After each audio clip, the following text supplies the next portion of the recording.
पूतू आज हम लोग ग्लिम्स ऑफ इंडिया लेसन में ए बेकर फ्रॉम गोवा का चौथा पैरा पढ़ेंगे, फोर्थ पैरा पढ़ेंगे।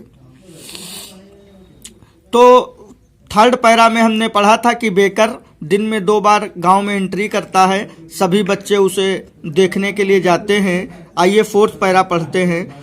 Marriage gifts are meaningless without sweet bread known as bol. Writer कहता है कि गोवा के अंदर अगर विवाह के उत्सव के दौरान कोई व्यक्ति गिफ्ट लाता है मैरिज के लिए, वह गिफ्ट मीनिंगलेस अर्थहीन है, बेमतलब है। विदाउट माने बिना, स्वीट ब्रेड माने मीठी ब्रेड के। और जैसे गोवा में कोई उत्सव हो, उसमें अगर कोई उपहार लाए और ब्रेड ना लाए तो उस उपहार का कोई मतलब नहीं। नोन एज बोल, उस उपहार को हम बोल के नाम से जानते हैं। जस्ट एज ए पार्टी, जैसे कि कोई पार्टी हो, पार्टी माने आपका उत्सव कह लें, दावत कह लें। Just as a party. Feast, feast माने दावत। लॉसेज माने खोना। चार्म माने आकर्षण। विदाउट माने बिना, और ब्रेड माने ब्रेड या फिर कहें पाव। अगर कोई पार्टी है, दावत है, उसमें पाव नहीं है तो वो दावत अपना आकर्षण खो देती है।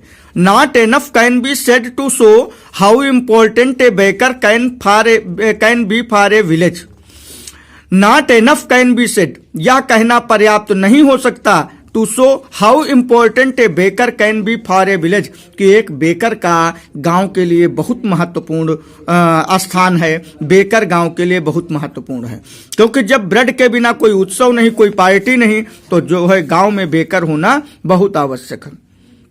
द लेडी ऑफ हाउस, घर की महिलाएं मस्ट है। The lady of house must prepare sandwiches on occasion of her daughter's engagement. Daughter माने बेटी, एंगेजमेंट माने सगाई। जो घर की महिलाएं होती हैं वो बेटी की सगाई के उत्सव में प्रिपेयर माने तैयार करती हैं। और सैंडविच माने सैंडविच एक खाने वाला होता है जिसमें ब्रेड और ब्रेड के बीच में आलू और सब चीजें भर के बनाते हैं। तो घर की महिलाएं बेटी की एंगेजमेंट में सैंडविच तैयार करती हैं। केक तैयार करती हैं। केक मतलब मीठी ब्रेड। बोलिनाज आर मस्ट फॉर क्रिसमस, और ये चीजें क्रिसमस में भी तैयार की जाती हैं। As well as other festival, दूसरे त्योहारों में भी इनका उपयोग किया जाता है। 10 the presence of baker furnace, इस प्रकार प्रेजेंस माने उपस्थिति, बेकर माने ब्रेड बनाने वाले की, फर्नेस माने भट्ठी, in the village absolutely essential. इसलिए कोई भी गांव गोवा के अंदर हो, वहां ब्रेड बनाने वाले की भट्टी होना अनिवार्य है। The baker or bread seller of those days had a particular dish known as कबाई। कबाई को अंडरलाइन कर लेंगे, महत्वपूर्ण क्वेश्चन बनेगा। बेकर माने पाव बनाने वाले, ब्रेड सेलर माने ब्रेड सेल करने वाले, दोज डेज माने उन दिनों, पिक्यूलियर माने विशिष्ट, विशेष। पिक्यूलियर मैच द वर्ड के लिए इंपॉर्टेंट है। ड्रेस माने पोशाक, नोन माने जाना जाना, कबाई माने कबाई।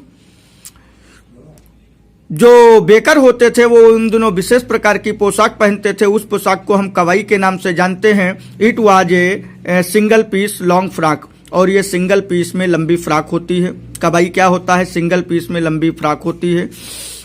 डाउन टू नीज, घुटनों तक जाती है, घुटनों तक लंबी होती है। In our childhood we saw bakers wearing a shirt and trouser which were shorter than full length once.